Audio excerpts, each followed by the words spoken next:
কিছুদিন যাবত ধরে ফেসবুকে চাউমিন, পাস্তা, মোমোর পিকচার দেখতে দেখতে আমারও খুব ক্রেভিংস হচ্ছিল পাস্তা খেতে।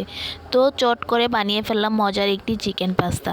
আসসালামু আলাইকুম, আমি লামিয়া। অনেকদিন ধরে পারিবারিক প্রবলেমের কারণে ভিডিও আপলোড দিতে পারি না, আবার অসুস্থও ছিলাম। সবাই আমার বয়স শুনে বুঝতে পারছেন আমি কিছুটা অসুস্থ ছিলাম।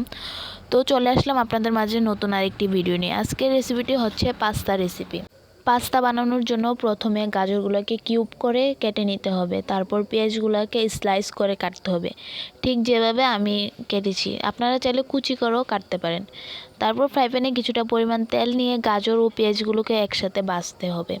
দেখে তো বুঝতেই পারছেন আমি আজকে মাটির চুলায় রান্না করতেছি। গ্রামে থাকি আর মাটির চুলায় রান্না করব না, এটা তো হতেই পারে না। তারপর কিছুটা চিকেন নিয়ে কুচি করে কেটে আদা বাটা, রসুন বাটা, মরিচ গুঁড়ো, জিরার গুঁড়ো দিয়ে ভালোভাবে ভেজে নিতে হবে। আমি আগে থেকেই চিকেনটা রেডি করে ফ্রিজে রেখে দিয়েছিলাম। পরে ভাজা চিকেনটাকে গাজর ও পেঁয়াজের সাথে দিয়ে আবার ভেজেছিলাম ভালোভাবে।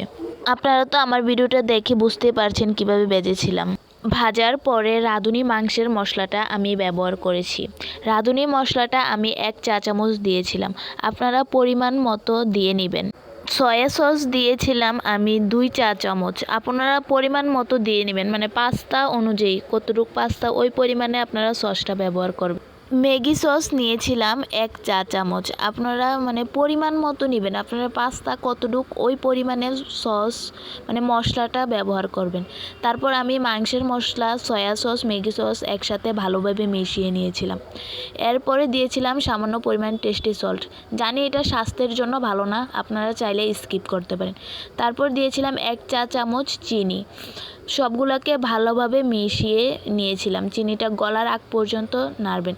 তারপর আমি এখানে চিলি সসটা ব্যবহার করেছি, আপনারা চাইলে টমেটো কেচাপও দিতে পারেন, কোনো প্রবলেম নেই। তারপর এটাকে ভালোভাবে পানিটা শুকানোর আগ পর্যন্ত করতে হবে, সসটা গাঢ় হওয়ার আগ পর্যন্ত আর কি ভালোভাবে নাড়তে হবে। তারপর আমি আগে থেকে পাস্তাটা রেডি করে রেখেছিলাম সিদ্ধ করে। আপনারা পাস্তাটা সিদ্ধ করার সময় সামান্য পরিমাণ তেল দিয়ে নেবেন পানিটাতে, তাহলে পাস্তাগুলো আর লেগে যাবে না। এরপরে পাস্তাটা দিয়ে ভালোভাবে নাড়তে হবে, 5 মিনিটের মতো নাড়তে হবে, যাতে কোনো পানি টাইপের যাতে কিছু না থাকে। তো এই তো দেখতেই পারছেন, খুব সিম্পল। আমার ঘরে চিকেনটা আর পাস্তা সিদ্ধ করা আগে থেকে থাকে, আর চিকেনটা ভাজা থাকেই ফ্রিজিংয়ে। তো এই তো দেখতে পাচ্ছেন আমার পাস্তার ফাইনাল লুক। আর ভিডিওতে যদি কিছু না বুঝতে পারেন তাহলে সবাই অবশ্যই আমাকে কমেন্ট করবেন, আমি আবার ভিডিও বানিয়ে বুঝিয়ে দেব।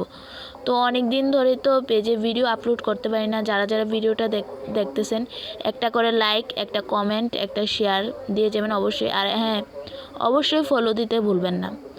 টাটা, আল্লাহ হাফেজ।